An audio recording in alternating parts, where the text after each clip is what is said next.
Secretary ज़राअत जनूबी पंजाब साकिब अली अतील का तौंसा बार्थी सखी सरवर और डीजी खान के मुख्तलिफ इलाकों का दौरे के दौरान महकमा ज़राअत के तहत जारी तरक्याती स्कीमों का जायज़ा लिया।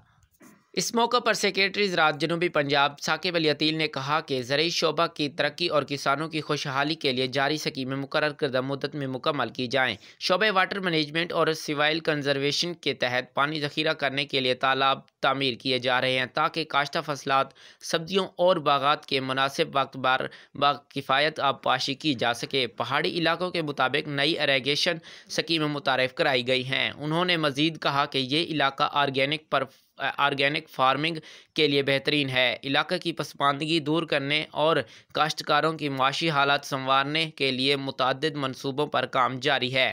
सेक्रेटरी ज़राअत ने कहा कि पहाड़ी इलाकों में ज़राए आमदोरफ्त को बेहतर बनाने के लिए राब्ता सड़कों का जाल बिछाया जा रहा है, जिससे ज़राए अजनास की मंडियों तक बआसानी रसाई को यकीनी बनाया जा सकेगा। आबपाशी के दस्तियाब वसाइल को बेहतर तौर पर इस्तेमाल में लाने के लिए जदीद ज़राए आबपाशी के इस्तेमाल को फ़रोग़ दिया जा रहा है। उन्होंने मज़ीद कहा कि कोहे सलमान के काश्तकारों को महकमा ज़राअत के तहत जारी स्कीमों पर 90% सब्सिडी फराहम की जा रही है। उन हुकूमती इक़दामात के नतीजा में कबायली इलाकों के काश्तकारों की पसमानदगी दूर होगी और उनका मेयार ज़िंदगी बुलंद होगा। मज़ीद अपडेट के लिए देखते रहिए आप तक टीवी।